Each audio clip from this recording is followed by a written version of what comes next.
Drake Bell, welcome back to the podcast Creativo. How are you, my friend? Great. Doing good. Good to see you again. Yeah, you too, man. You were actually, we spoke about this last episode, but you were my first guest in English. Yeah. You're the first recurring guest in English, so welcome All right, back. let's do it again. It's a pleasure to have you here. Yeah, thank you. It's great to be back. How's it going? How's life in Mexico?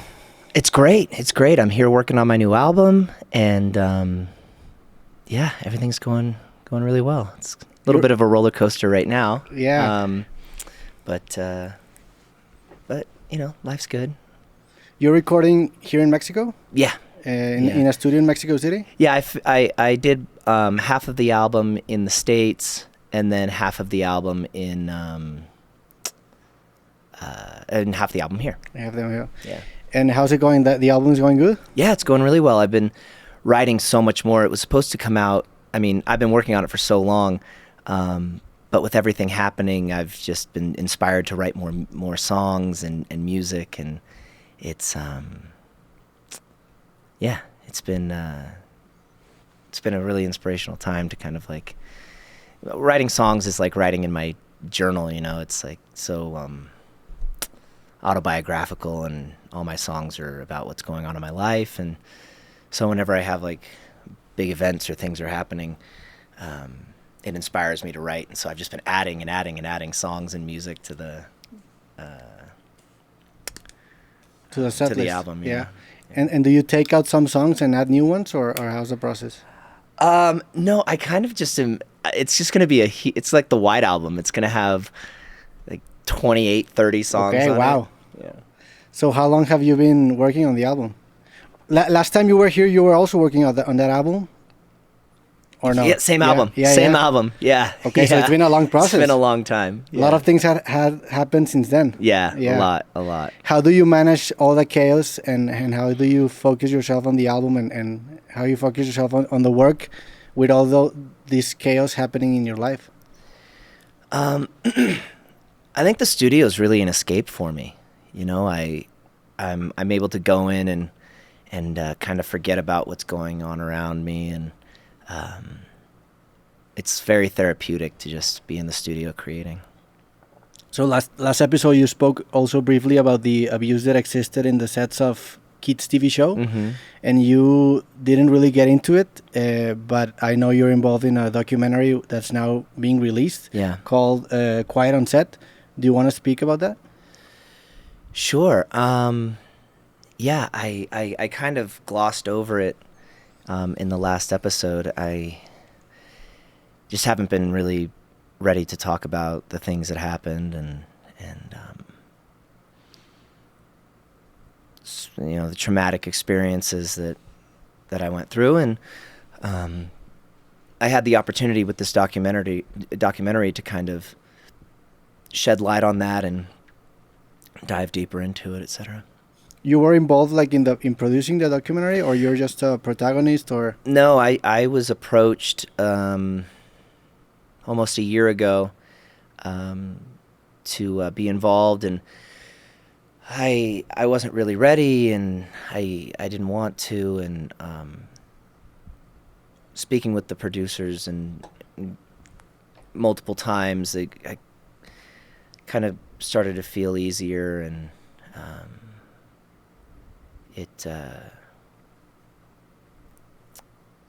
I just felt like maybe now's the time, and it's right, you know, the right timing and everything, and so we went in and we shot it, and it was really, really difficult and hard to kind of drudge up all of that old stuff, but you know, I'm glad that I did, because it's something that I've kept inside for so many years, and I'm really glad that I don't know. It's been a roller coaster of emotions, but at the end of the day, it's sort of a weight lifted. Was it like a cathartic experience for you? Very. Yeah. Very. Yeah. And I was going back and forth. I mean, I went and did the interview, and then went home and was thinking, you know, what am I doing? What did I do? The world. You know, I'm already. You know, everything is just. It's really hard to have a spotlight on you, and everything that every move you make, you know, hits the media and everything, and they have their own opinions about things, and they skew things or report misinformation or all of this. And so I didn't know what I did. I didn't want to go back. It was a 2-day shoot, and I didn't want to go back the next day, but I went in and I sat down with everyone. They made me feel comfortable again, and then I continued, and we got through it. Has time made easier the experience, like telling the experience or telling about it? Yeah, I mean, it gets easier. It gets easier as I continue to talk about it. Yeah. So the documentary is out now in the US, right? It comes out today, and then it's a 4-part episode, and then tomorrow, Monday the 18th, my episode airs. So it involves more actors. Yeah, there's a lot of different actors from different Nickelodeon shows. And it's all Nickelodeon? Yeah, this one focuses on Nickelodeon. There are a few mentions of Disney because, for example, the person in my case, after he was released from jail and registered and all of that, he went on to work on other kids shows. So that's an interesting. Yeah, it was great. I actually read an article in the morning, and he went to work with Zack and Cody.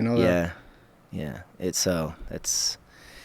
just is more proof that there's not any safeguards or people are protecting these people. I mean, I have, which I didn't know about until recently. They were unearthed by the documentary, like 41 letters of support during the time that this person was being convicted and sentenced. And it was a lot of Hollywood elites, a lot of big name actors, directors, producers, etc.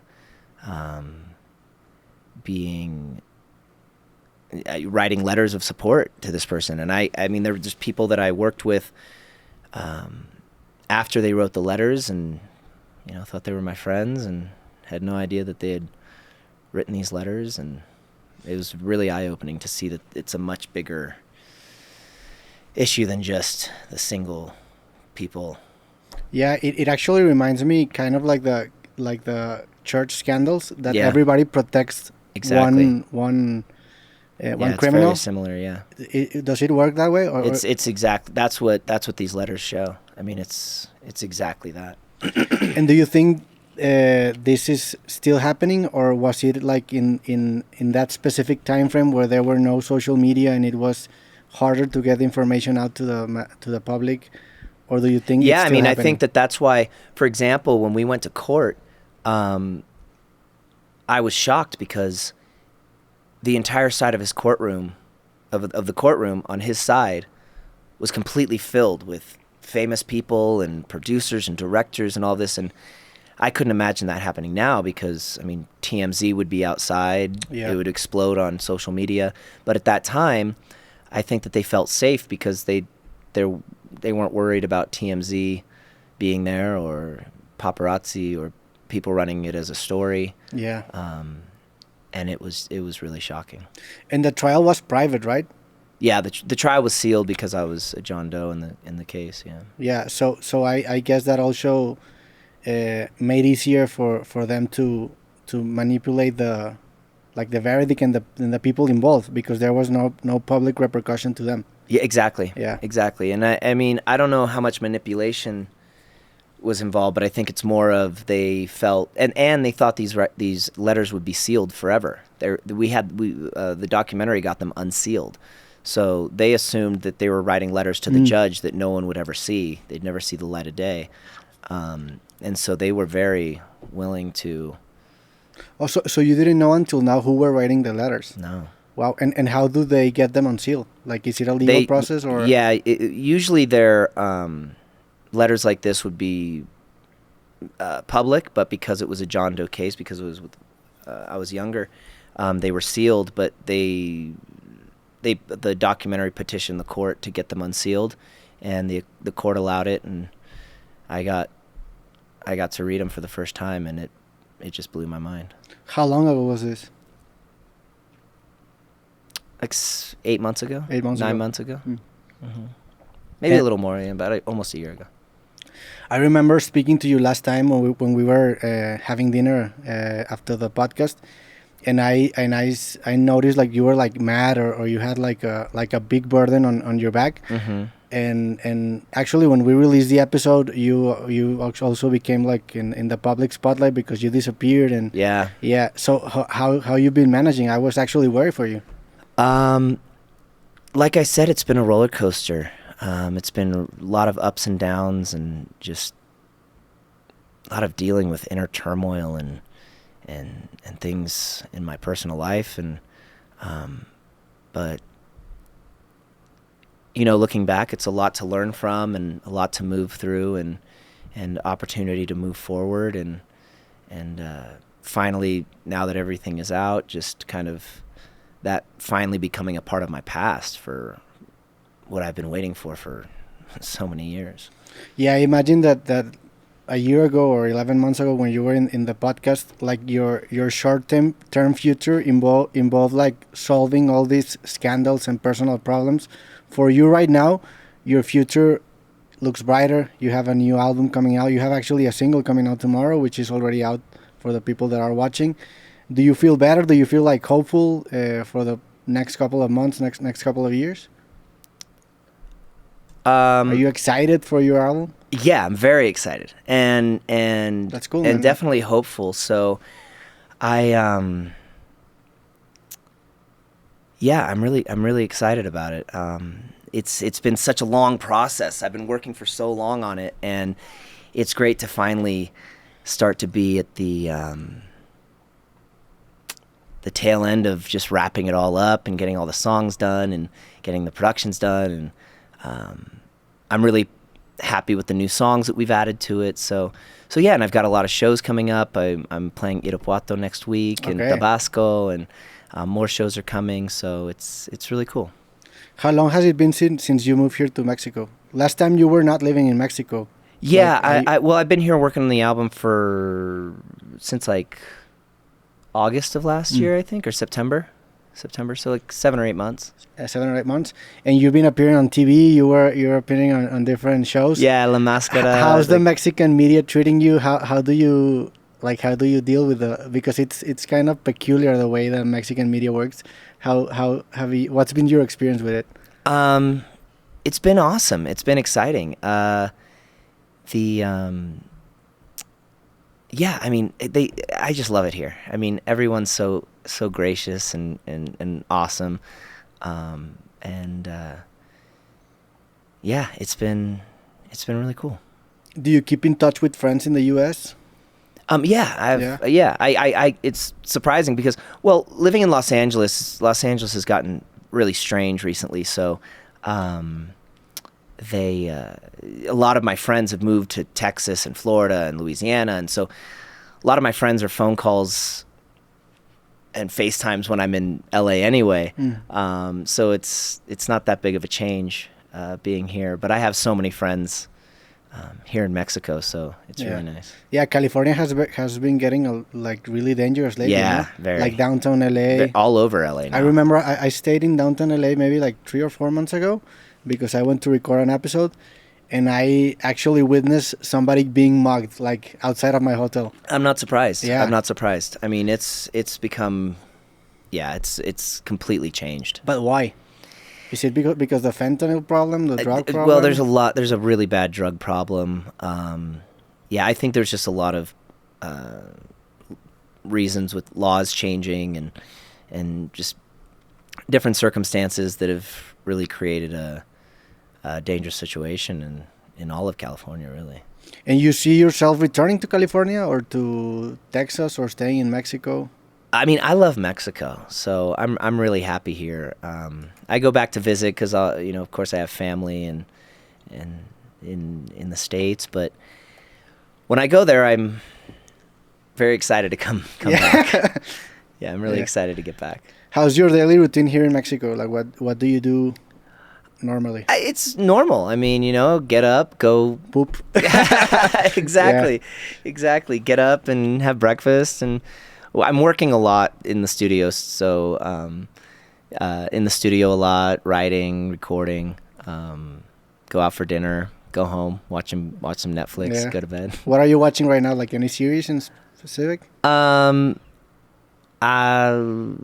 just rewatched. I've really gotten into Legos recently.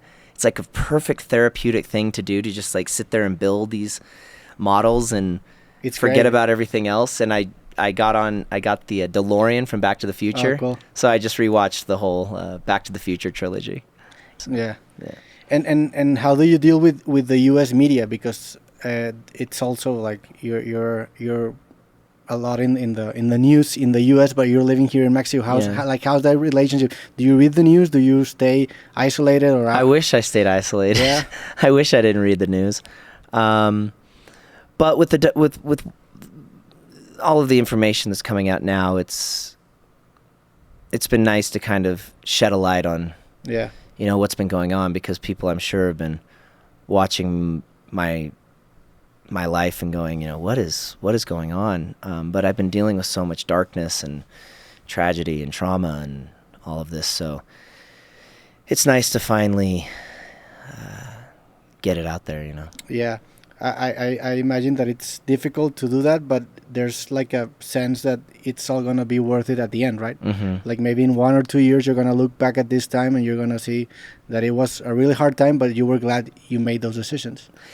Or no? Yeah, I think so. I think that when you're in it, it's difficult because you're battling like, what am I doing? But when you kind of get a bird's eye view and step back from it, and I think it'll be a good thing.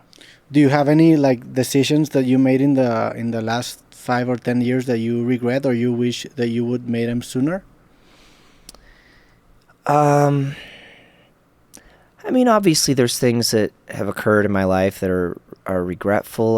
But I tend to look back at them as lessons, It's just things that you learn from and make it easier to move forward and get past things and use them as learning experiences, Do you have any other like hobbies or like vessels where you like get rid of the stress? Like, do you play soccer or something like that helps you deal with that?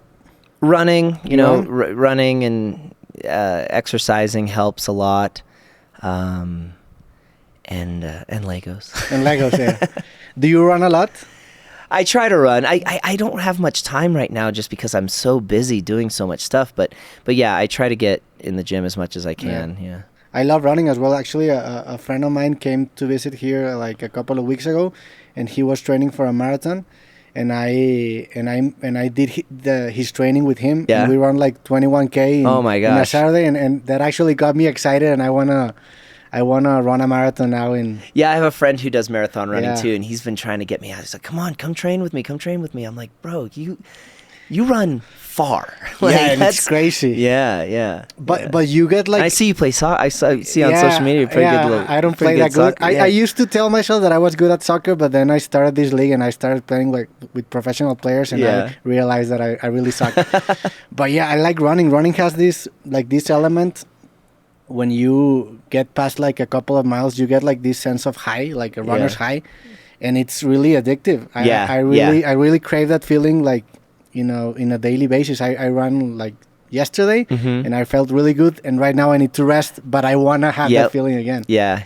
It's really good to get all of that stuff. It releases a lot of stuff, your emotions and chemicals and things in your body that need to and I think it's also really useful when you have like an obsessive personality, which I do, and I think you do too, in a way. Very, very much so. It helps you like to use that obsessiveness in a productive way, or in a helpful way, right? Yep, definitely. I'm the same way. I have like tunnel vision when it comes to things, and I catastrophize, or I hyper focus on things, and my mind just starts to go, starts to spiral and spin.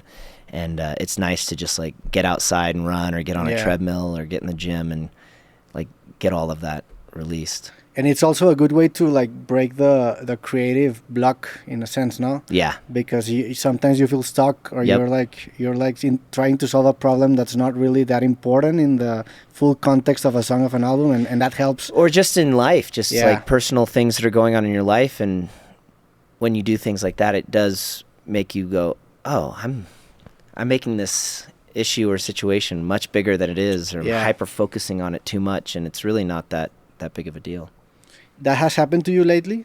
Like you feel like you've been stuck like in a glass of water, or sometimes you're like too close to the trees that you forget about the forest, no? Exactly. Yeah, that's a good way of putting it. You don't pull back and see it all, for in context. You're kind of just dealing with it right there as it's happening, and it can get very daunting and stressful, for sure. If you could give advice to the Drake like maybe a year ago, like what have you learned in this year? Well, I think one of the big things that I've learned, especially through what I've been discussing lately, is that, and with, going to rehab and is that you're not alone. And I think that that's a lot of what, at least what I dealt with growing up and through my life, is that I felt so alone in everything that was happening, and that no one would understand me, and my experience was unique.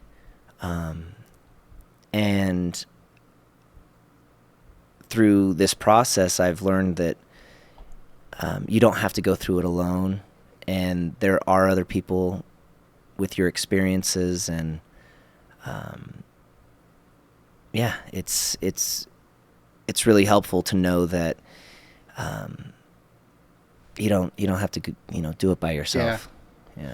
I think that's a really important eureka moment, realizing that your problems are problems that many people can understand and empathize, because it breaks down your sense of individuality.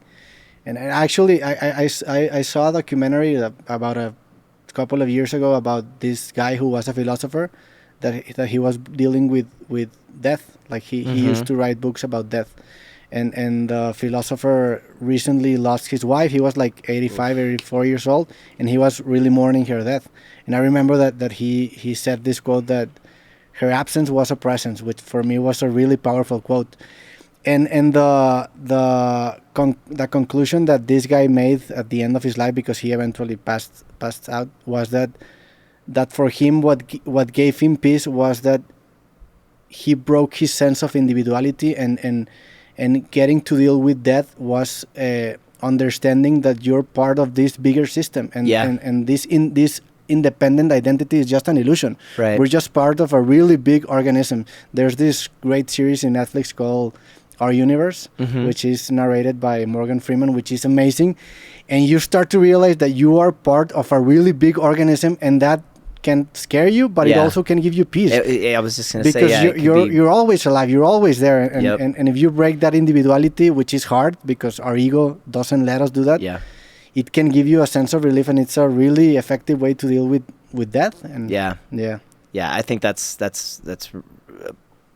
really makes sense, of pulling out and realizing like this isn't all happening to you, it's happening to everything, and you're part of a bigger, like you say, organism, and everybody has their troubles and their tribulations and their trials, and everybody's going through something. And you tend to, when something's happening to you, look at other people and say like, oh, why isn't my life like theirs, or why is this happening to me and not them? And you don't realize what's going on inside, or what's going on in their personal life, and that it's happening all around you, to everyone. And there is a peace that comes with that. And there's also like this kind of human instinct that when you see someone deal with like dark emotions, you want to help them. And I have a good friend of mine who's a musician, that he says he writes like really dark songs, and he says this quote that happiness doesn't need company, but sadness does. So when you see somebody struggling, or when you're experimenting those dark feelings that make you feel more alone, those feelings have actually the most potential of connecting you with other people. And that's the big irony of all that you think you're really alone, but that's really what makes us all suffer. Like we all deal with similar struggles in our way, right? And that's I've learned so big been a big thing that I've learned through this whole process is,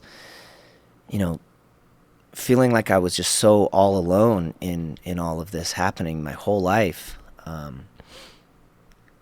It's just been so eye-opening to see that you speak up, you reach out, and there are so many people with similar experiences, and we're all connected in a bigger way, and we're not struggling and dealing with this, or we don't have to struggle and deal with all of this stuff just all alone locked in our rooms. But you felt alone, like even with your colleagues, or with your your other actors in Nickelodeon? Yeah, I mean, I understand that you can feel like distance between me and you, because I was not a Nickelodeon actor, and I was born like in '92, and I'm from Mexico. But inside the industry, you felt alone as well? Yeah, because it was such a dark secret that I never talked about. I never discussed it, and felt like I was the only one that it was happening to, or that it had happened to, and it was just very scary and sad, and just something I didn't want to. Yeah, there's just. Yeah, you just kind of keep it all locked inside and don't want to have to deal with it. And so you end up, down this self-destructive path, and dealing with, trying to self-medicate and do it yourself. And through this process, kind of realizing that there's another way, Yeah, and I think also because the abuser or the bad guy in the story was such a guy who was respected in the community, right? So well connected. That shows in the letters. Yeah. It shows in the letters of support how connected and how much deeper this rabbit hole goes that I wasn't even aware of. And this happens in kids TV show, in movies, in music business as well. Like that was the standard in the 90s, early Well, I think 2000s? it happens in every industry. I don't think that it's selected just, you had mentioned the Catholic Church, and it happens in sports and in schools, and it's everywhere. But my experience just happens to have been in but the common denominator is the emotional abuse. Yeah. Right? Like everybody's struggled with the emotional abuse on set, or what was it like? Yeah, it's a difficult, it's not just specifically Nickelodeon or specifically kids TV. It's just it's a tough industry for young people to be in, because you're instantly thrown into an adult world. You have such huge responsibilities. There's millions of dollars at play. There's deadlines. There's a lot going on, so you're thrust into this world where all of a sudden, you're not just worried about getting your homework turned in on time. Yeah. You have all of this other responsibility that's so foreign to you at that age, so you're kind of like, it's a lot of pressure. Yeah, and it's too much to process. I can imagine, because it's your first encounter with fame, with getting recognition. You're making like this machine that spits out episodes, and it's like too much to process that you're on automatic pilot, right? Yeah, exactly. And there's nothing to prepare you for it. There's nothing to prepare you for walking out your door and having cameras in your face and people invading every aspect of your life, and everything being written about, and all of this. You go into it wanting to just do what you love, which is make people laugh and entertain, or make music, or perform on stage, and there's no textbook of, well, there's all this ancillary stuff that comes along with this, so get ready, and we're going to prepare you for that. You're just kind of thrown to the wolves. Yeah.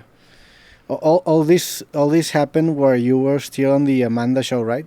Yeah. And then you started Drake and Josh.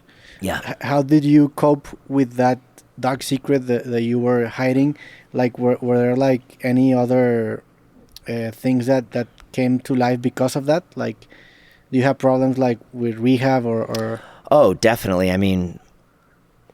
all throughout my life, I've struggled with all of this. So like I said earlier, it's like you self-medicate, you start, you know, self-destructive behavior, just trying to escape and trying to numb and trying to, you know, I should have picked up Legos a long time ago. Earlier. But you medicate like anxiety or what were you feeling?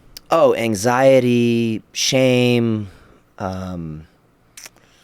embarrassment, just everything all at once, you know, and self-loathing and just so many emotions that just happening all at once that you just, you know, you just want to escape it and, you know, take a mind vacation. And unfortunately, a lot of things that are accessible in this world to facilitate that, even though it's temporary, are really damaging.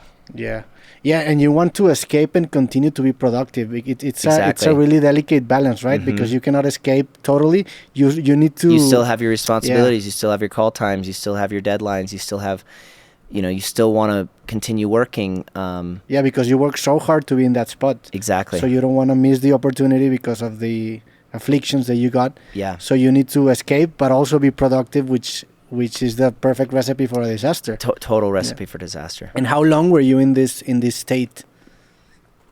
I think it's been a long time, a really long time. I mean, I was 14, 15 when this was going on, and I think I've struggled with it my whole life.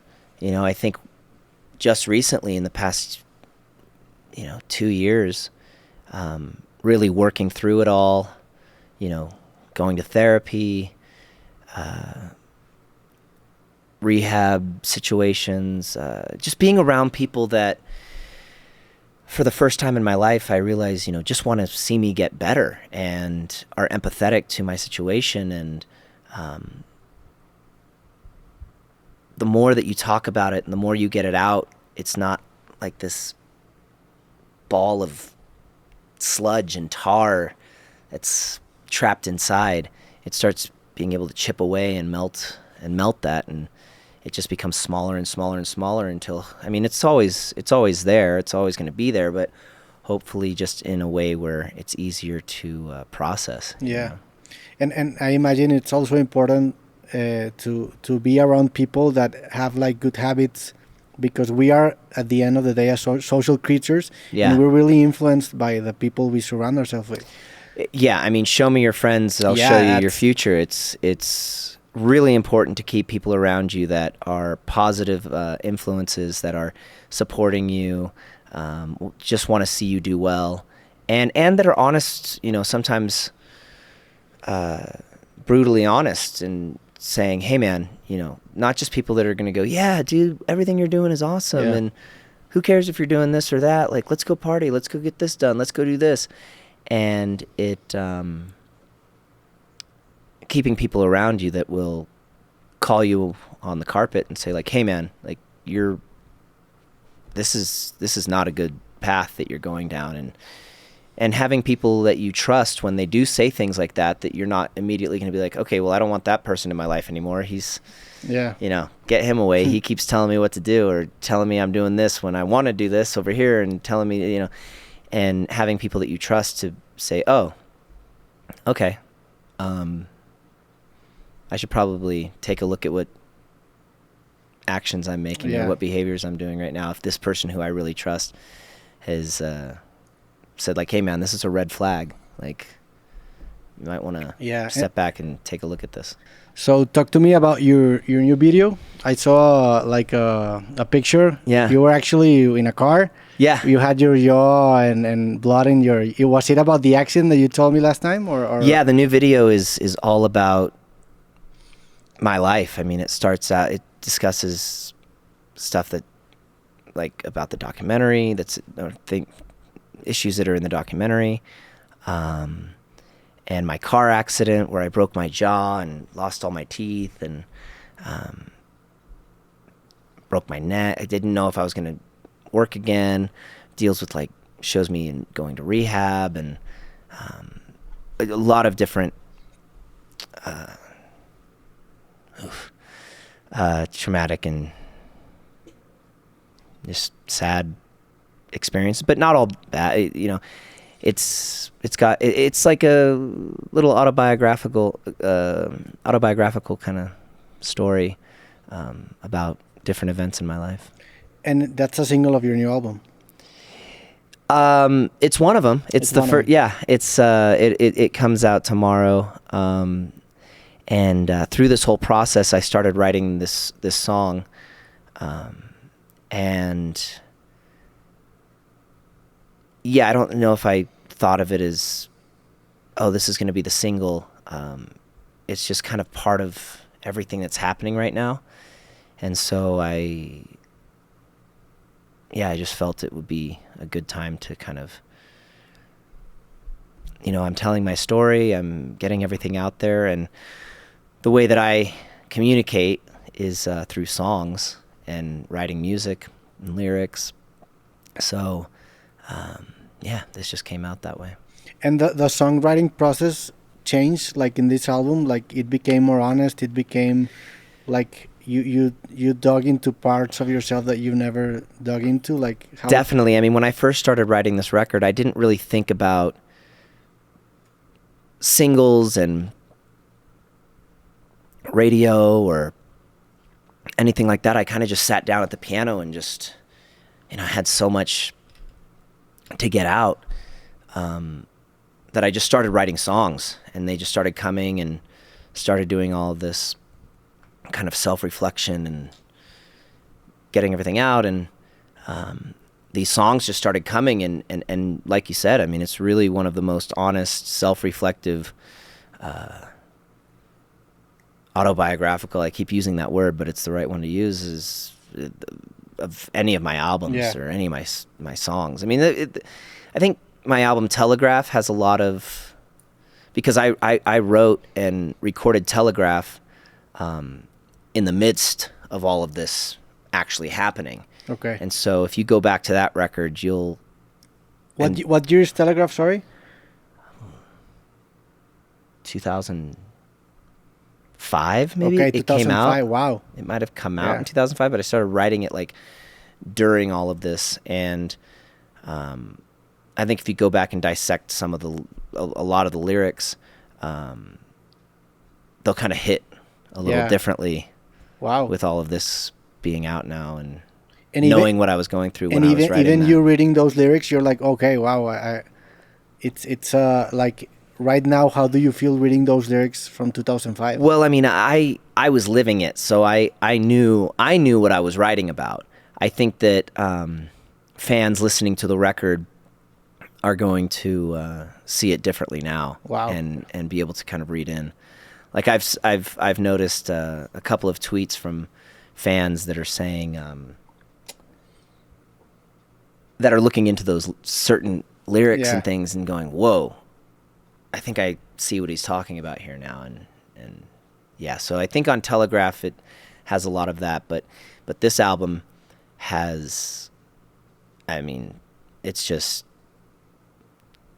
I mean, even the song that I'm releasing tomorrow, it's like it's how I was with the documentary. Like, whoa, that lyric's pretty heavy, or that part of the video is a little strong. Like, do I really want to put all of this out there? And I just keep coming back to,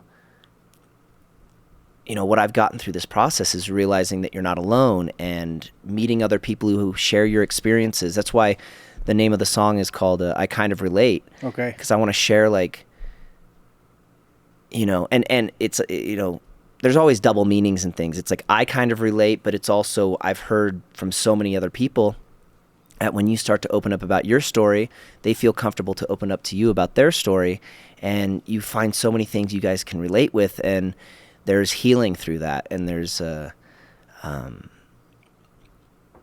process of moving forward, and strength and safety that you feel when someone else tells you, hey, you know, because it's one thing where... It's validation also, yeah, right? it's validation. And, you know, when you tell a friend, oh, I'm going through this right now, and they go, oh, well, I understand because I'm going through this right now, and they're they're disconnected. They're not, there's not like a really empathetic, like, oh, well, tell me what you're going through. Like, let me listen to you. Let me hear you. It's like they instantly tell you everything going wrong in their life. So it's a one-up game, be fine. Right? It's a one-up game. Yeah. But when you meet people or are discussing such tough things and hard things to talk about, and they come back with, oh, I have similar experiences. Like, I can totally relate to that because this happened to me, and you know, this is how I've dealt with it, or this is what I've been going through. It helps a lot. And so even though with the documentary and with this new song and with the video and all this, I've struggled with, oh man, do I want to put that out to the world? But then I, keep going, well, what if somebody sees it and that's their thing that goes, oh, all right, like, I'm not alone. Yeah. Yeah, you can be the one that makes someone feel accompanied, like you may be the one that exposes your case and makes someone click their own case and makes them feel better. Do you think that when you were writing those songs in 2005, were you kind of expecting that someday people will understand the meanings, or were you only writing for yourself? No, I was writing for myself. I never imagined that I would ever talk about this stuff, and I had so many moments in my life imagining, what would it be like if I actually said anything or ever came out about any of this, and I never really imagined that it would actually come to fruition and that it would actually happen, so. And it was so long, it was 15 years. Yeah. So it became almost like a fantasy, like, oh, maybe like someday people will find, but it's like a way to, like for you, it was so out of the game. Yeah. Telling everybody. Yeah, completely. And, and all the things that come along with it, I mean, it's a really,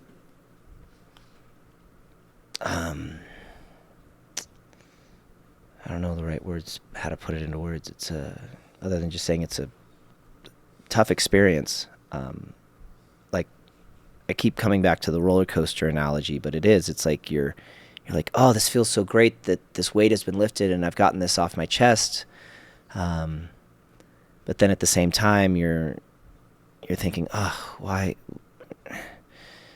What am I doing? And why is this? And it's just a back and forth. But at the end of the day, you do walk lighter, and it's a process. Yeah. I mean, it's a process. It doesn't just click overnight, and you're like, oh, well, got that off my chest, and now that's over and behind me. Yeah. So it's definitely a process, but I think that it's beneficial for your well-being, and I think the good outweighs the bad with it. Do you think your career would be different if that didn't happen in the past? I think so, definitely. I think. In what sense? I not just my career, but I think that my life would be different. I mean, the way that I struggled mentally, and I'm sure. I mean, I'm sure that with what I was going through, how it affected others. People I hurt along the way.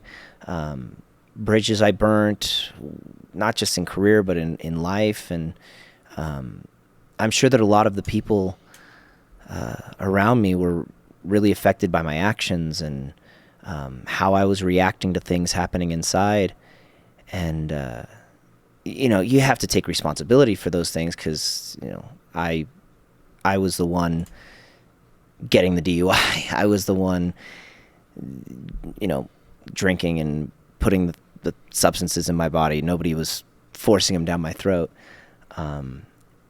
So, I mean, obviously there's a responsibility to be taken for that stuff, but I truly believe that if I wasn't battling with these demons, that it would have been a much a much different outcome. Yeah. I think. Yeah. Were there consequences for you, like in the industry, for that trial in 2004? Like, did you feel like left out in some way? I mean, I did, because when I went into that courtroom and seeing how many people and recognizable faces and people of power that were on the other side across from me, not on my side supporting me, it just also made me think how many people just didn't come to the courtroom or didn't write letters, but are telling this person at dinner that they support them, you know, and thinking, oh, writing a letter is a career death sentence. So, but I'll tell you I support you at dinner, you know, and it's just all those things go through your mind. So when you walk into an audition room or you're going to work on some set or you're doing something, you're like, how many of these people are like, or you, yeah, it's, and having the letters now confirm that, yeah, I think that, you know, I always in the back of my mind knew that there were outside forces, but to see it in black and white, some handwritten, is pretty eye-opening. Yeah, did you felt like the impression that you got labeled like difficult to work with, for example, in some future projects? Yeah, I mean, a lot of the letters express that. I mean, a lot of the letters are very, you know, this was Drake's fault, and this happened because Drake is a problem, and I mean, it's just, I mean, they're really wild. It's really wild to read that about yourself when you were just some kid trying to do what you love, you know. And do you think that those people really meant what they wrote in the letters, or were they just like portraying the industry side of things or the status quo side of things? Like, do you think that it was really them, or was it just like an order from a high executive, like, you need to tell this, you need to defend this guy? No, I mean, I think it really came from them. I mean, when you read these letters, they're very personal and I mean, some of them obviously you kind of think like, okay, they asked maybe a lawyer structured this letter and whatever, but a lot of them are handwritten and expressing a great deal of admiration and respect, and you know, this is my mentor, I've known him for so many years, he had to have been tempted and influenced beyond belief before he caved in. I'm like, come on, you know. So, and you continue to work with some of those people. Like, when you were on trial, there were some of those people on set, like on the, like, present. There were some that weren't in the courtroom that I later, just recently found out, wrote letters that I had no idea had written letters, and that I went on to work with. Yeah, but in that case you had no idea. No idea. But you saw some people that day on the trial, and you continued to work with those people on set. Yeah, I mean, there's people I worked with on Spider-Man that were in the courtroom. On his side, there were people who wrote letters that I worked with in the future, different projects, and I mean, like I said, Hollywood's a really small place, so you're bound to work with cross paths again, you know. And how did your behavior on set change from that moment on? I don't know if it was so much on set, but it was definitely at home, because when you're on set, I mean, you know, you're just trying to get through the day and keep people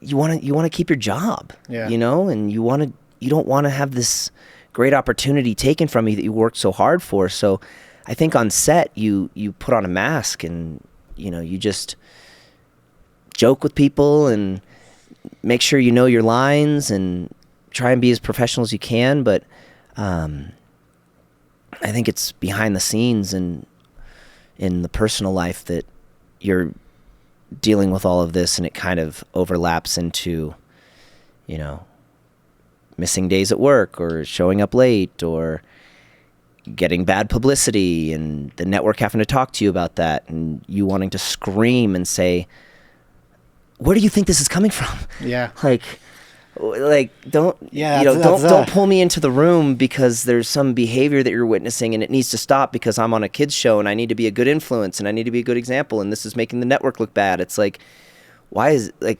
That's a symptom only, right? Yeah, shouldn't you be sitting me down and saying, we know what you've just been through and what can we do to help and how can we, facilitate, should we...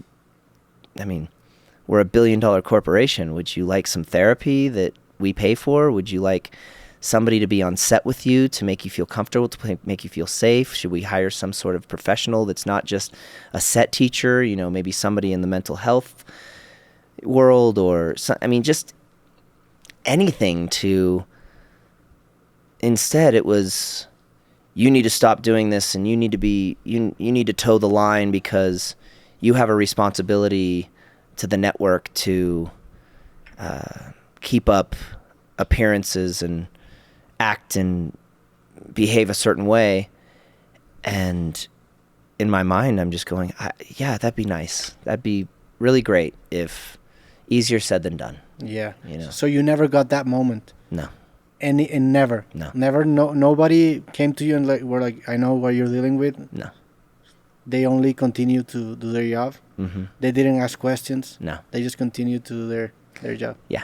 It would be, That's crazy. we've noticed you're showing up late to work. Oh, somebody told us that you were seen at a bar last night and this and that. And somebody, just whatever it was.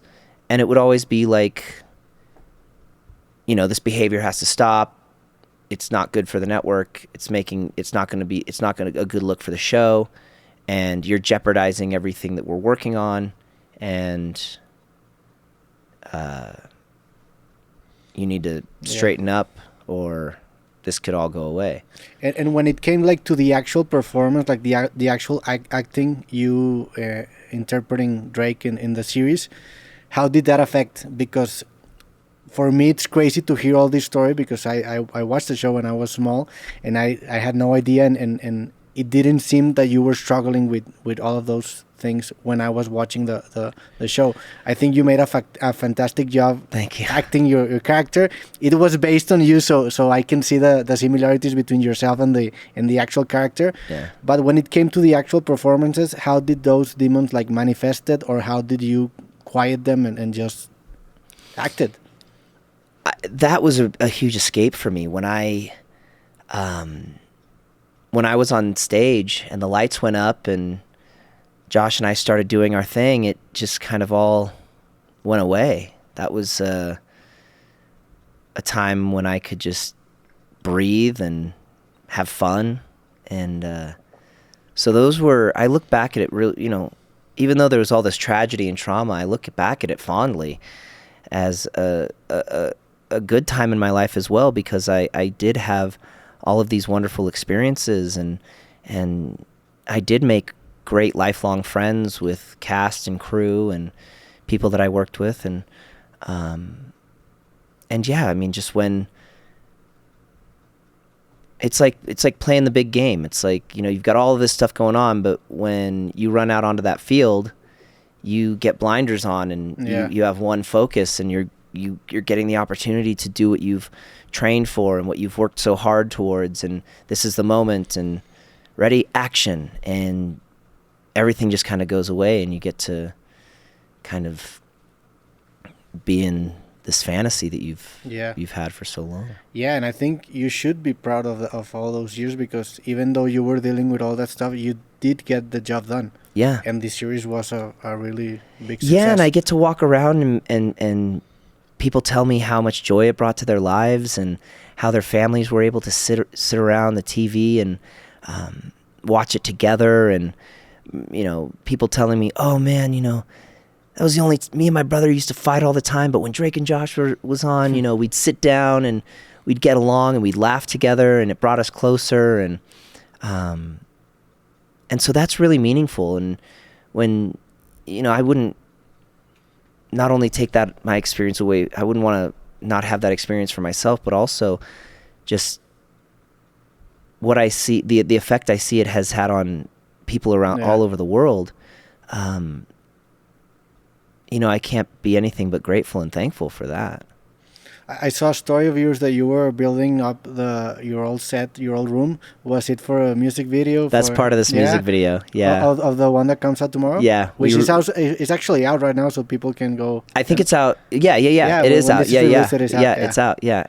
We recreated the Drake and Josh bedroom. Yeah. Yeah, that was surreal. I mean, I was sitting when because we talked it's a unique setup, bro. Like, yeah, I mean, it's iconic. Like, yeah, I mean, the second you see it, and growing up on that set, I mean, I that was like my home, you know, and I just loved that room so much because, like you said, like the bed being on the platform, everything. It was such a unique room. It had so much cool stuff in it, and I just loved it. And when we talked about recreating it, I was like, man, that's gonna be really hard to do. Like, how are we gonna do that? And then we started building it, and when we were done and ready for the video, I went and sat on the couch just to sit down. I was like, not to like, okay, let me experience this. Like, no, I just went and sat down on the couch, and I was just like,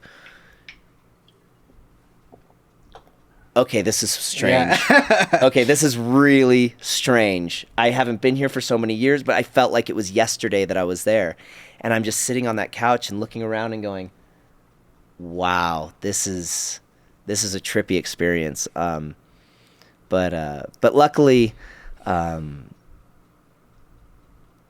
it was more happy, nostalgic feelings that were coming back to me. Yeah. You know, those are the things that I remember. I realized through talking about this and discussing it with a lot of friends and people who were around at that time, they bring up moments that I completely blacked out. Like, I don't realize that I've had so much trauma blocking, like, where, you know, I really do try and, or I don't try, but I think just subconsciously my memory holds on to the good things and sort of pushes all of the bad that was going on out. And so luckily I was able to sit down, and all of the good emotions and memories started flooding back. And I was like, it's a survival mechanism from your body and from your mind. So, yeah, and there's some kind of memories that are encrypted in a way that only certain configurations can unlock them. Like there's kinds of memory that only come to you with certain smells, for example. Yeah. Or certain spaces actually. Smell is a big one. I mean, smell is it's the sense closest tied to memory.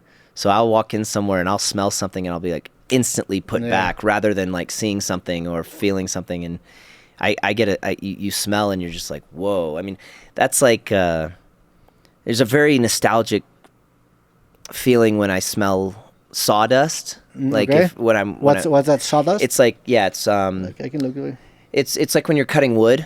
Okay. The stuff that cut, you know. Acerrín, it's called in Spanish. Yeah. Sawdust. And because exactly, there's a very, like, whenever I smell that, I'm instantly in because every set, they're building the sets. So whenever you smell sawdust, if I'm in wherever I'm at, like if I walk into a furniture factory or something and I smell that, I'm instantly on a set. Or when I walk onto a set and I smell that, I'm like, I'm home. Yeah. Okay. Like there's certain smells that you get where you're instantly put in that in that place. I was speaking to Dana Paola, which is a Mexican actress. Yeah, I know Dana Paola. Yeah, she was also a child star. Actually, she's releasing an album called Child Star. Oh wow. Which seems pretty interesting, and she was telling me that the smell that reminded her most of her infancy was the smell of like the lights from the set, like the melting plastic or something like that, and the cable smells. Yeah, all of that, and it's really interesting. It puts you right back into that place. It's interesting. What other smells reminds you of home, of California, or of you were actually born? wax. Where were you born? I was born in Orange County, California. In California. Yeah. Okay. Surfboard wax. Yeah. Immediately is my infancy, because we used to obviously use it on surfboards, but we would use it on the curbs when we were skateboarding. Okay. And so we'd like wax the curbs down so we could grind on the curbs. And so every time I smell surfboard wax, I'm just like, wow, I'm like 10 again, 12 again. You skated a lot? Yeah, when I was a kid, yeah. I was never good at it. It was kind of like you in soccer. Yeah. I wish I was better at soccer. Yeah, I wish I was a better skater. Yeah. But I had fun, you know, it was a lot of fun. In Mexico, there's like a really big competition in soccer. Like everybody plays soccer. Everybody Exactly. plays football. Well, that's what it was like growing up in California and skating, right? In the area I grew up, everybody surfed and skateboarded, or surfed or skateboarded. So it was like, oh, the skaters and the surfers, and and so if you didn't skateboard like where I grew up, you were like, what? You know, everyone's skating, everyone's going to the skate park, everyone's going to the beach,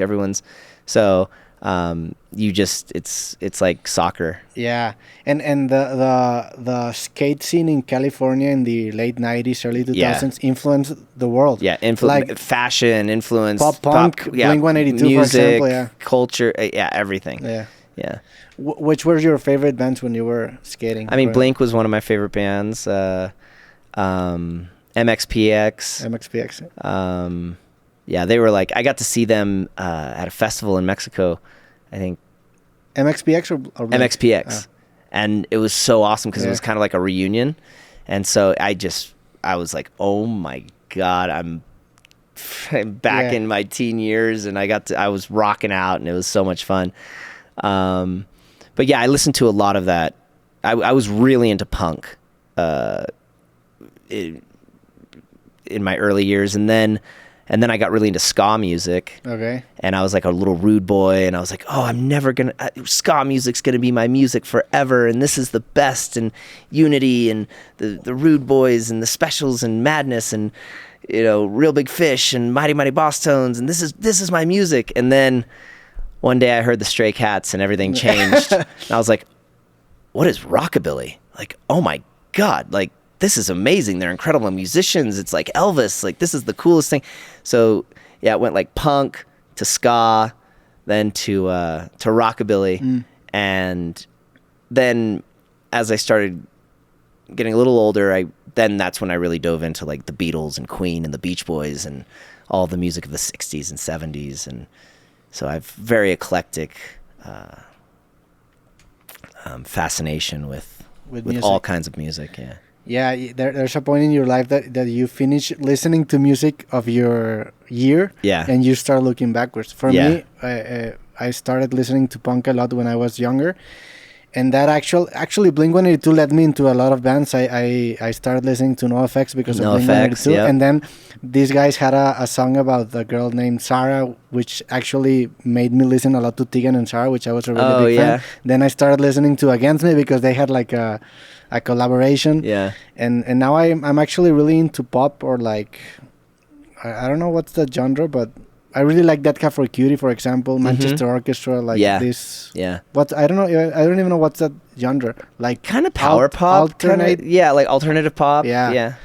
Which I think is pretty interesting. Yeah. But right now I'm starting to dig out like the Beatles and going backwards, because I have a lot of friends who are musicians who are way older than me, so they say like, hey, you got to listen to this. Yeah, they like, trash check my this music out. and you're like, I should listen to it, which I actually do. Well, you realize going back to those bands, all of the bands we grew up with, you start hearing the influences of those bands in the bands that we grew up with. Yeah. And you're like, oh, wait a second.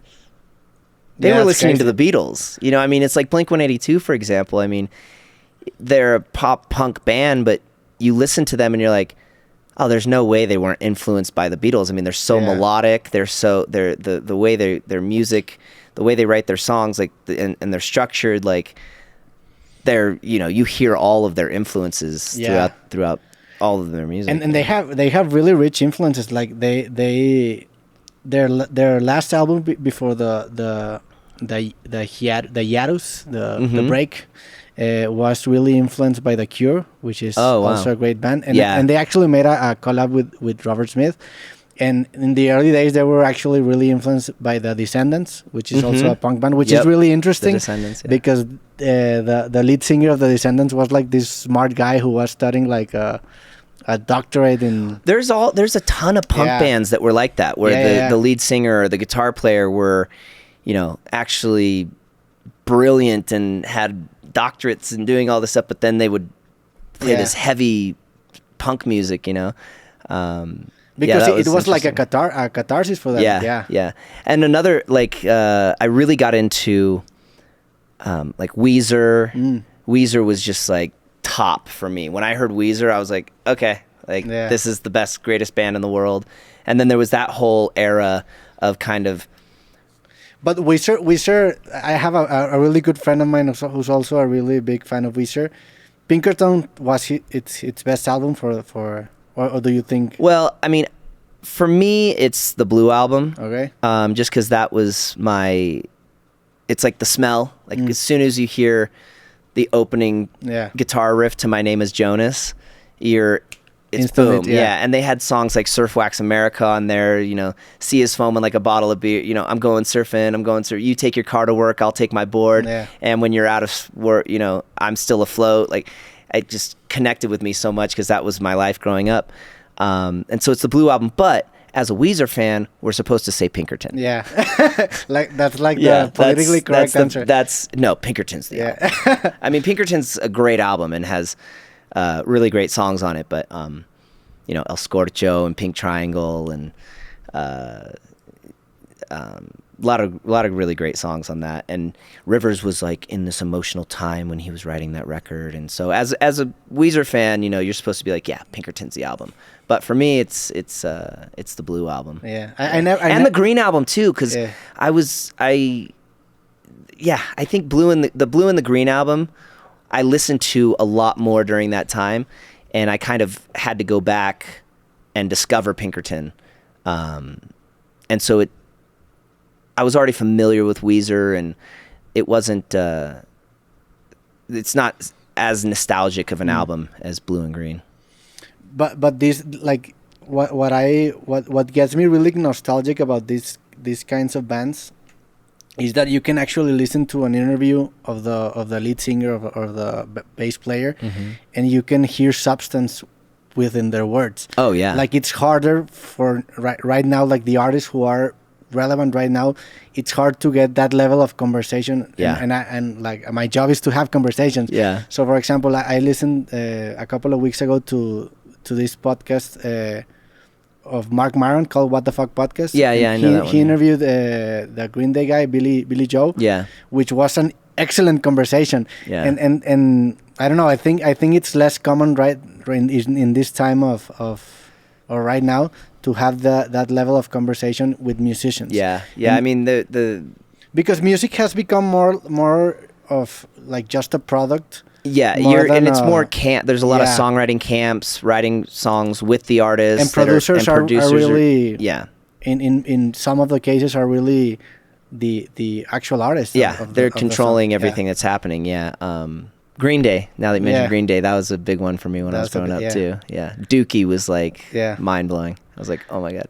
How do you deal with all this, like with the evolution of music? How do you adapt?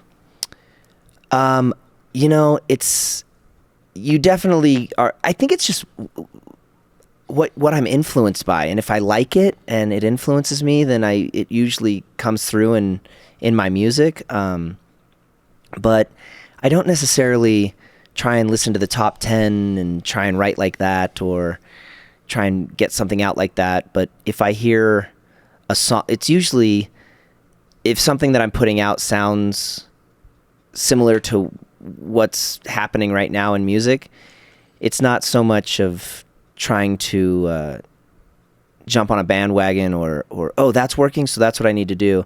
It's usually hearing something and me going, oh, that's really cool, I want to do something like that. Like, oh, this sounds really cool, So it's just if I'm influenced by it, inspired by it, that's why my music takes on so many different forms. I mean, I've got something like Fuego Lento compared to I Know, compared to I mean, my new record has pop punk on it. Yeah. It's got singer-songwriter style stuff. It's got Latin pop. It's got artsy, Beatley, Beach Boy, like all. It's just like an amalgamation of everything that I'm influenced by, because I love so many different types of music that I want to play what I like to listen to. Yeah. I want to write what I like to listen to, and so it takes on all these different forms.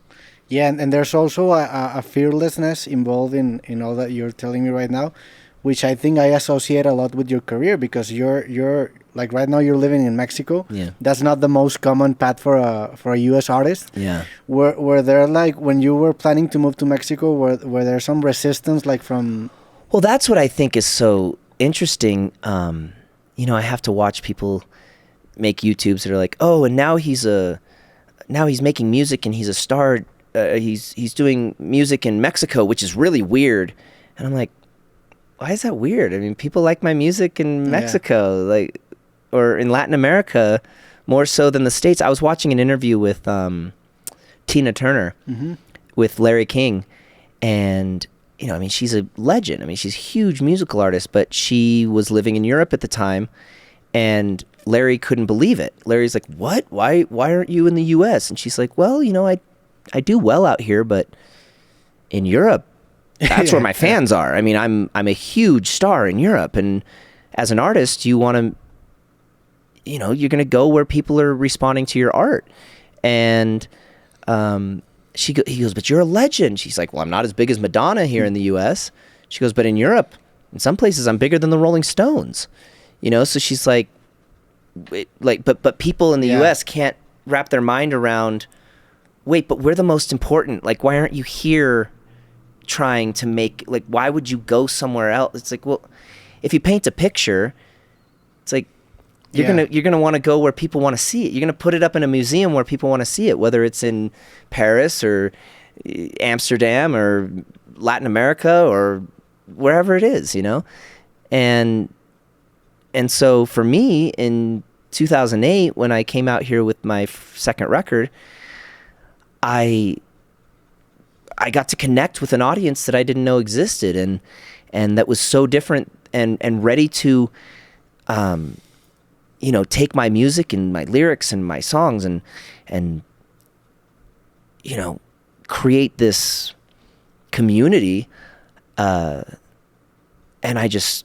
it was just an amazing experience. And so throughout the years, that's been a focus of mine, is connecting with my fans. And if that's out here, then, and then falling in, coming out here and experiencing the culture and falling in love with everything, every aspect of here. And, and then people are saying, oh, Drake Bell changed his name and escaped to Mexico because of what it's like, I've been focused on Mexico and all of Latam for many, many years, because, I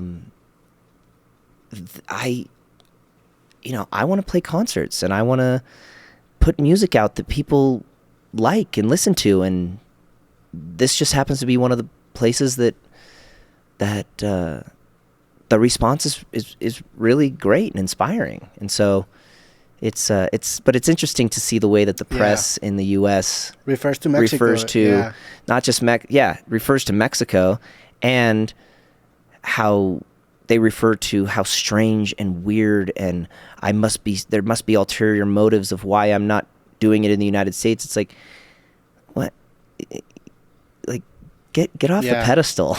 Like, they have this thing in their mind where, we're the best and we're number one, and if you're not trying to do it here, then it doesn't matter. And you're like, there's a lot of people in the world. Yeah, I think that happens a lot with the US, but also in for example, in Mexico City, it happens a lot with Mexico City and the rest of the country, because it's hard to get off of our own heads. Like, it's hard to see the world from other perspectives. Yeah. Because if we live in a context, it's really difficult to imagine anything else, no? But how do you deal like with this fear of the unknown? Because you came here to Mexico, the image of Mexico in the U.S. is not the best. It's often related with the cartel or like really negative stuff. Not only in the U.S., in the whole world. Yeah. Like how did you deal with that uncertainty of what you were gonna to come into? Well, because I've been coming for so many years, and I become very accustomed and familiar with Mexico, that I didn't really have. I wasn't influenced by media in the U.S. or you lived it in your own skin, I mean, because a lot of the news is skewed to get someone elected, for office, like, and so I had so much experience here that I was never negatively influenced by any of the and how the machinery works, because you're often the victim of that machinery. That's the other thing too. So, is you're like, oh yeah, these guys it's are like, full of okay, shit. exactly. Clickbait. Okay. Oh, you're writing the story because this is what the narrative that you're trying to set, and you have to take everything with a grain of salt. But I luckily I didn't have, because of so much experience being here, and never negatively influenced by any of that. And Mexico City right now is really transforming into a really interesting place, because there's a lot of cultures right now in the city, which obviously it changes the city or the landscape of the city. And I don't know what's gonna happen, but it's an interesting place right now. Yeah. I noticed that a lot. It's becoming more of a melting pot. Yeah. Yeah. Have you seen the change in Mexico City in the last couple of years? Like, have you seen like more Americans? Definitely more Americans, definitely more Europeans, more Canadians. Than ever before. But yeah, I mean, for me, it's. That's how the U.S. is. I mean, we're such a melting pot. So California, New York. It's everything. All cultures are in one spot. So I don't think it's as noticeable for me, because I kind of just feels like where I come from. Yeah. But I do, talking with friends and hearing things, is I do hear that there's like a noticeable shift happening. Yeah, it's interesting what's happening, because Mexico or Mexicans were like accustomed to be like the ones immigrating to other countries, and now we're in this really different role of receiving foreigners and from other countries, and that. I think that's good in the long run, because obviously in the short term there's negative effects, like the prices go up and all that, which is understandable. But I think that in the long run is going to be something really positive, because I think countries in the future are obsolete. Like, everybody should be allowed to live wherever they want, and boundaries or geographical boundaries are just arbitrary. Yeah.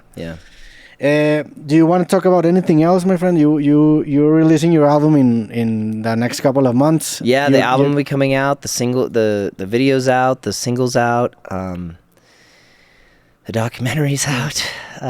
So yeah, I think I think we touched on a lot of stuff. Yeah, you were in rehab this last year. Yeah, last year. You had like a breaking point, or yeah, I kind of was. There was just a lot happening at once, and I just knew that if I had continued down that path, that it would not be the outcome, and could very well be the end of my story. And I just, I knew that something had to change, and I didn't know what that was or how to deal with it, but I knew that being where I was physically and mentally was just not going to get me through anything that I was dealing with, and was not going to be beneficial for me. So I actually went to Nashville and entered a rehab facility and stayed there for quite some time and worked through a lot of stuff. And I thought rehab was going to be oh, okay, well, we're going to get you clean and we're going to get you sober. But I mean, there was so much trauma therapy, and doing all of that with a clear head is completely different. I mean, when you're trying to work through all of this stuff, and also with chemicals and frying your brain, or getting into, with alcohol or drugs or something, you can't think clearly. And so when you're facing all of this totally sober-minded, it's a lot scarier, but also you have the opportunity to process it in a much healthier way, and to really work through it and not push it all down and try and mask it.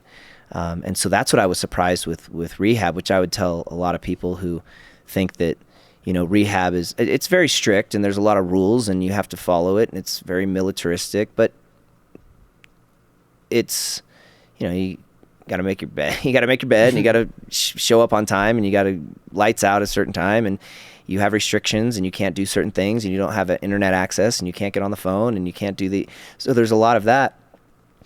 But what comes along with that is types of therapies that, and unearthing things that I had no idea was going to be part of the process in rehab, and it really helped a lot to be able to finally work through all of these emotions and these things without trying to mask them or numb them, and really facing them head on, and getting to the core of what's really going on. You being a public persona, how much do you think the cell phone and the social medias are a drug for you?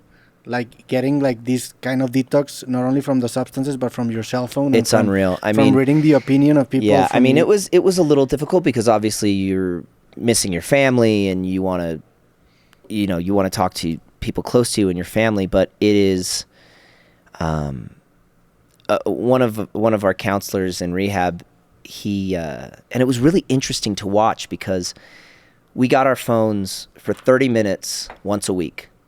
And in that 30 minutes, you would see somebody who was doing great that week. They're really, starting to shine, they're happy, they're working through a lot of stuff. And just within that 30 minutes, I don't know who they called or what problem they had to face, that they were dealing with at home, or whatever.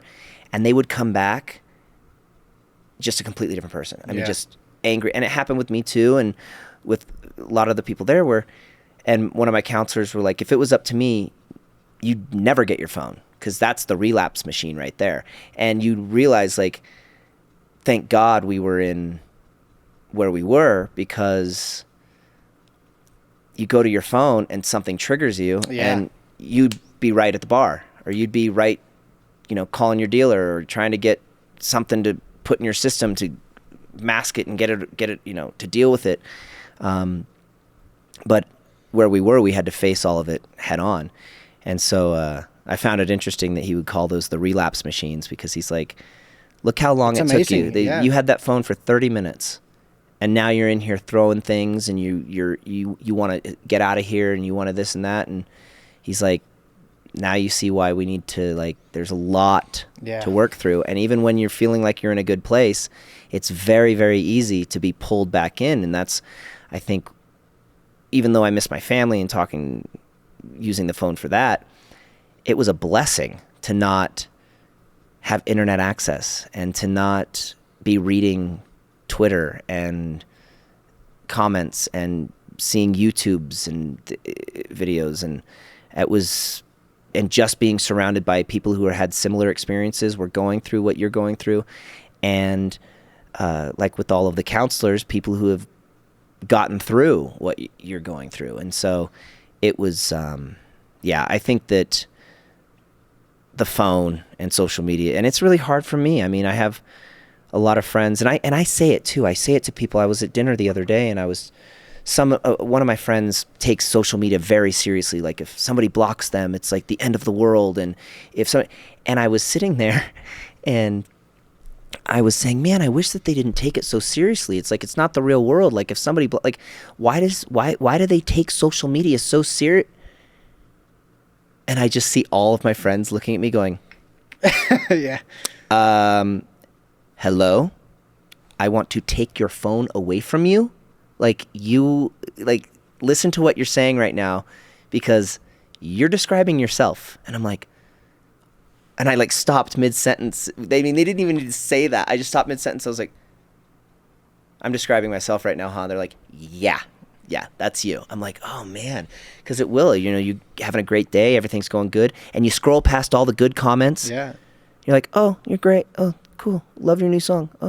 Oh, we're so proud of you. Oh, what did this person just say? Oh my God. How do I convince them that that's not what I am and that's not how I am and this is what this person thinks of? It's like, and it just, it's poison. It's total poison, and it is. It's hard to not focus on those things. Yeah, I identify with that. And what do you think is a solution? Like not reading comments? Because I remember when we were having dinner last time, we finished the podcast and you started using your phone and your mood changed because you found something or you saw a TikTok or a comment. Yeah. And I understand that feeling because it's enraging to hear someone speak about you lies. Mm-hmm. But what's the solution? Like, don't pay attention, just don't read it, ignore it. It's hard to say what the solution is, but I mean, the best thing for me is really to not look at it. Yeah. You know. But for example, for you, it's difficult because you're like this. You like to meet people. You like to talk to fans. Well, I also it's good to get feedback on what you're working on. You know, it's nice to see people say that this song's really cool and I'm excited for your new album and what do they want to hear on the new record, and so it's hard to close just that. Completely shut it off. I shut that off like a couple of years ago because I didn't like the way it made me feel. Yeah. And I think like the good comments are a trap, like a trap in a way that you start believing them. Yeah, and that's a good point. And you like open your emotional door, and when the bad comment hits, it's gonna hit you right in the heart. Harder. Yeah. So I closed everything, and I was like, you know what? I'm not gonna read it. I'm just gonna focus on myself.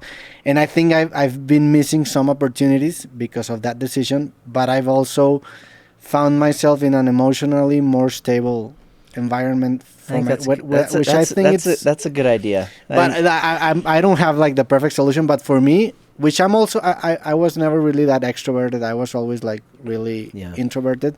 For me, that was the solution. But I don't think I don't know if it's the best solution. For you, what has changed when you got out of the rehab with your relationship with social media?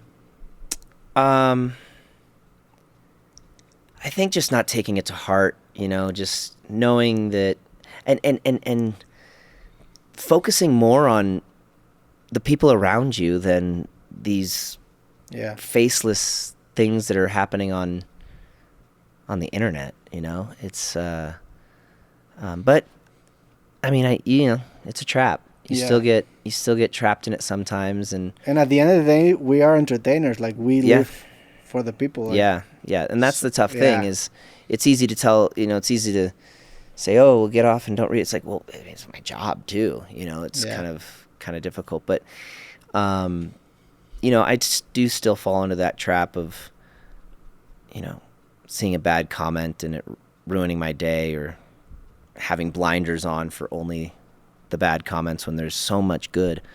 But like you said, I think that's a good point, is you can get trapped in the good, so that when you get the bad, it hits you even harder, and you're like, wait a second, I thought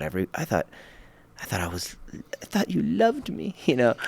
And it gets it's really strange too, because I had both sides of the experience of no social media when we were doing Drake and Josh. I mean, we didn't have Instagram, we didn't have Twitter, we didn't have, I mean, YouTube was brand new. People didn't even know what YouTube was for. It was just like posting funny videos, and you know, it wasn't even no content creators, no anything like that. It was just random stuff. It's just like, oh, look at what this monkey did at the zoo.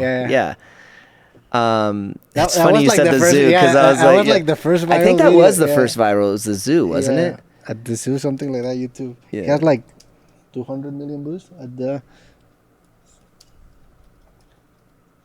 Yeah, me at the zoo. Yeah. Wow. 300 million views. This guy called Jot at the zoo. That was the first. Yeah. That was the first 18 years ago. upload. Yeah, one of the first. I think it was the first viral video. Wow. But it was April 23rd, 2005. Yeah. See, that's the time we were making the show, and Yeah. and it was. I mean, there was none of this, you know, and There's and so an upscale version to 8K of this video. with 7.4 million views. It's crazy. But yeah, so we, there was no Mr. Beast. There was none of this stuff. So it's interesting to have been on both sides of entertainment. Yeah. Sin redes sociales and con. Yeah, but it's also a good thing because you have that precedent of knowing that social media is not the real world. Yeah. Like kids these days who grew up with Twitter already existing, YouTube already existing, they don't have that precedent of like, oh yeah, there was once a life without all these exactly. Yeah, so big applications. Yeah, it's a noticeable change. Yeah. I mean, a noticeable difference. And I think in the mental health of a lot of entertainers too. I mean, because we would read something seldomly in a Hollywood Reporter or in Variety or in a news article, and that's it. Yeah, that's what we had access to. That's where we got our information and things written about us. We didn't have a comment section. When you aired a new episode of Drake and Josh, what was the comment section like? Was it an article of a magazine or? Well, it wouldn't be episodic by far. It would be. They're coming out with a new season, and it would be some write-up in, I guess we had like teen magazines. I think that would be the thing of, but it wasn't, you weren't hearing the public response as much, other than being actually outside and walking the streets, which is what I should do more often, because you get on Twitter and you're like, but then you walk outside and people are like, oh my gosh, I grew up on your show. Yeah. Like, can I get a picture? And I'm like, why am I reading social media? I need to go for a walk. Yeah, the thing with social media and Twitter specifically is that you're often reading the words of people. Yeah. Like the way people interact with social media, because it's an outrage-fueled application. Yeah. They just want to create outrage. So they totally. just explode because they were having a bad day on the first person they see on the internet. Yep. And that's often what you're reading off. So you shouldn't take that seriously. That's because you meet them in person in the street and they're usually pretty nice. Yeah. But that's like the worst part. That's of their them. outlet. And we all have outlets. Like the one I think something that I'm really thankful for doing creative work is that we have the opportunity to see our work manifested in the world, and that's kind of a catharsis or an outlet, because I record this interview and we're gonna see it published, so I can see the fruit of my work instantly. It's the same thing with being in the studio. Yes, I think that's why it's so, you start with a blank slate, and you see the progress, and then all of a sudden the guitars are added, and then you're adding vocals, and you see a song and it comes out, and then you leave the studio that day with something finished, and you're like, oh wow, it came out of nothing, and now I've got this new song that's in the world now, and that is a blessing, because most people live their life in quiet desperation because they don't see the fruit of their work. Most people, their job is like to get some Excel sheet, add a formula, and then just pass it to the next step of the process, and they don't know what it implies, what it means, and they just do their job, so they don't have that catharsis. And some people find it in social media, some people find it in sports. I play soccer in Monterrey, and I often see these guys who are really like into the game, because they're trying to compensate another. That's why the phrase "get a hobby" is so popular, because it's true. It's really useful to get a hobby. You express yourself and you get your frustrations out with your hobby. I mean, that's why it's a blessing to have what you do for a job also be your hobby. I mean, I would rather be working than not working. I mean, obviously I like to take breaks from what I do and stuff, but really I would love nothing more than to be on tour and be playing shows or in the studio. I mean, I love being in the studio and creating and writing songs and producing, and so it's a real blessing to be doing something that is also your hobby. And do you quit drinking when you got out of rehab? Or Yeah. I mean, I've tried, and with this, with when you're struggling with things like this, I had 7 years sober, no alcohol, didn't drink for 7 years. And I mean, never even touched my lips. And it's really dangerous. And you learn this in rehab is, the relapse is going to be 10 times what it was before your stint of sobriety. So it's never going to go away, and it's never going to be something that you don't have to work on daily. I mean, but it's a daily thing, it's like, all right, not today. Yeah. Cool. I'm going to bed and I didn't today. Great. But yeah, I'm working very hard and doing my best to, especially with everything that's going on, to find healthier outlets like Legos.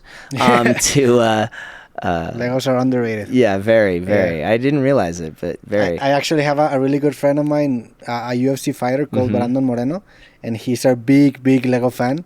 And he also found in Legos this really exciting hobby that lets his mind wander away. Yep, it's completely. Yeah. You put some music on, you start building Legos, and 4 hours goes by, and you're like, "Oh wow, I've been really peaceful. Yeah, I haven't had this flood of, thoughts in my head, and I've just been able to just be at peace for the last 4 hours. And and look, I have this really cool little statue that came out of it, And what's interesting is that ultimately, like this moment of bliss or of happiness or of being present is actually being present. Like that's what you're aiming for, like to be fully present. Yeah. To don't be worrying about the future or about the past, because that's what anxiety is. Anxiety is like this distortion of time where something triggers you and you remember an event in the past and now your present is ruined. Exactly. When you get into this flow state, you're actually present. Yeah, my mom would always tell me, and I got confused when she would tell me this. I'd be like, "Oh, I'm having, I'm stressed out about this, or I'm thinking about this," and she would say, "Well, stay in today." Like, stay in today. And for some reason, I thought she was telling me, like, well, don't go outside. Yeah. Like, just stay inside today. Stay in today. And, like, you won't have to deal with the world. And then finally it clicked, and I called my mom. I said, "Mom, you mean, like, don't worry about yesterday or tomorrow. Like, focus on the present, right?" And she's like, "Yeah." I go, "Oh, my gosh, I thought you were telling me not to leave my house." Yeah. Yeah, you misinterpreted. Yeah, I misinterpreted it, and so now, but she tells me that all the time. She's like, "Honey, just stay in today. Like, the past is the past. Yeah. You have no control over the future. Just stay in today." But it's so hard to stay in Yeah, today. it's very hard. It's really it's really very, hard. very, very difficult. I started watching this series, Midnight Gospel, on Netflix. Mm-hmm. Have you watched it? No. It's like a really difficult series to explain, because the creative process of the series, it's amazing. I don't know how they did it, but it's actually a podcast conversation who that is then animated into life, and but the animation has nothing to do with the actual. It's really a What's it called? Midnight Gospel. Midnight Gospel. It's about it's the author of the series is this guy called Duncan Trussell, who's a famous podcaster in the US. It's a really good series, and it's only 7 episodes long. It's really hard to watch because it's like a really, like, the episodes are about this really deep stuff, like Buddhist and really elevated concepts that I've never heard in my life. Yeah. And one of those episodes is about meditation, and what the conversation it's trying to express is that meditation is ultimately being in the present. Yeah. And that is so hard because you got these external forces pulling you into all of these directions, but that's the ultimate goal. And you see a dog walking in the street and they're present, they're fully present. Yep. When a dog is walking some place, like, they're not really walking someplace, they're just living, they're just flowing. And for us humans, it's really difficult to get into that point. Yeah. And it's a powerful series. The last episode is about the maternal death and losing your mother, and it's a powerful episode, and about aging in general. How do you deal with that? How do you deal with aging, with life eventually coming to an end. Drake and Josh aired almost 20 years ago, so time has really flown by. It's shocking how fast time goes. You know, it's like you're on a train and it's just and you're never going to go back there again, and it's gone and it's past you, and it's like an instant. But yeah, I just try and keep moving forward but I mean, I don't know, I think I keep a young spirit, and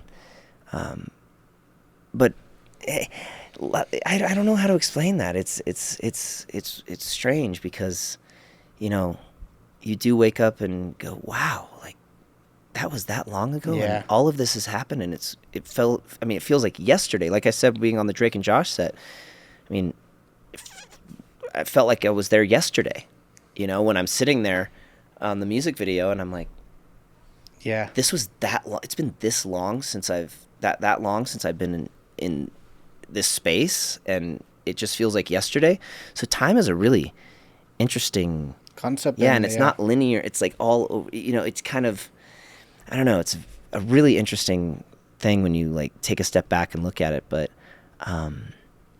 it's scary also, right? Yeah, very scary. There's a line of an artist called Leiva, a Spanish artist, which I really like, and the line in Spanish is, "Para en la vida, me quiero bajar. Stop life, I want to get down." Like you feel like you're in a carousel and you're like starting to get this and like, stop the ride, I want to get down. Yeah. But it never stops. It's not going to stop. Times continue moving forward, and in a way it's like a constant preparation for death, because you're dying all the time. Like the Drake that started the episode and the Roberto that started the episode, it's already gone. Yep. We're never going to be that same guy again. Yep. Right? And so you're preparing yourself for this. Yeah, when you think about it, like you think about scary, something man. like just the start of this episode. I don't want to die, man. I mean, I don't know if I have like a terrifying. I did go through a period of my life where I was absolutely terrified of death and the future, and what does this all mean? It's all going to come to an end, and what is the and it was really, I would get really anxious and have a lot of anxiety. I don't know why or how that subsided, but there was a point in my life where really that was like all I thought about was just what it might, like this could be over tomorrow, and what like it's going to be, and it's, but I don't know how or why that changed, but it's just when you think about it, like you just said, like the beginning of this podcast, like it was over like that. Like I like earlier this morning, I was like, okay, I've got this interview, and now it's done, and now it's like, wait, that time, like it's. And it never stops. It's a blink of an eye, like and that's what I mean. That's the scary stuff. Exactly. It's just boop, boop, boop, boop, boop, boop. So it's kind of scary to think of like, oh my gosh, what am I going to wake up to tomorrow, or what's going to happen, or what's this and what's that, but that takes us back to like, we just got to be like dogs. Yeah, we just gotta be like dogs, and I don't know if ignore is the right word, but just don't think about the fact that. Well, I don't think it's ignoring. It's like what you were saying. It's like stay in the present, because right now is all we have. Yeah. We can't. I mean, obviously, there's decisions you can make that can affect your future, but that decision has to be made in the now. Yes. If you're thinking of right now, what's the best, then. Instead of how is this going to affect my future? Or what if I do this? What'll it be like in the future? It's like, well, if I make the right decision now, and do this and do that, then I'm thinking in the present. Then I don't really have to. I was actually yesterday, before I was going to sleep, I was having this epiphany, and it all started because I finished watching this movie called Society of Snow, which is really good. Yeah. You see the movie? You watch the movie? It's and there's a scene in the movie where there's two guys talking in the plane, and one asks the question of what does it all really mean? Like, I just lost my wife. What's the meaning of that? So I started thinking about that, and I started thinking about this idea of living in the present, because I often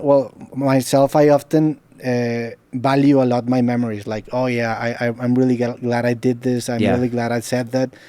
And when you die, memories also disappear. Like when somebody dies, eventually those that information that was stored in his brain is gonna evaporate. It's gonna be lost. So then the memories are not what's important. What's important is just living it. Like it's not even remembering it. Remembering is not important because you're eventually gonna be old or you're gonna die and the memories are gonna disappear.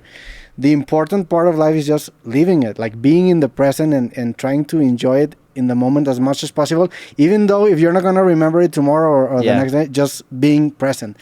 And that's and it's hard because we live in a society that's constantly obsessed with documenting everything, and we have cameras and stories and posts, but that's not important. It's like at concerts, it's like, and you go to a concert and you're not even listening to the artist, you're just because you feel you fear so much the passing of time that you want to grasp it as hard as possible, and that's why we record videos. But that's not the point. The point is just living it, and eventually everything is gonna be gone. We're not gonna be remembered. No one is gonna be alive to remember us. So, well, thank you for my therapy session, because I'm taking that with me after this podcast. I'm struggling with that right now. That's why I'm definitely taking that one with me. I'm telling you this.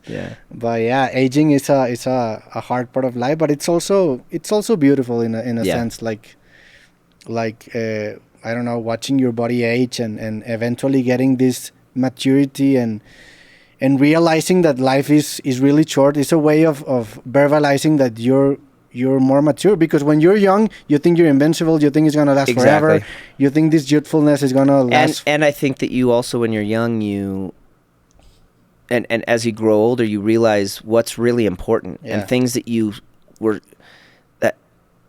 so upset about, or that you thought, affected you so much.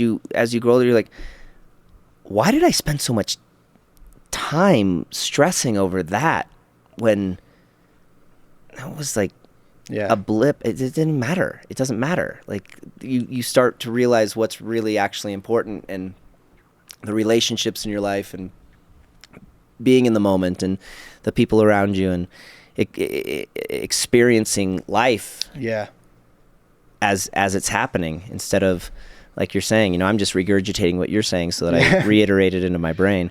But you kind of have a better sense of what really matters. And that also emphasizes the importance of having good mental health, because in a way mental health is the story that you tell yourself about this whole existence.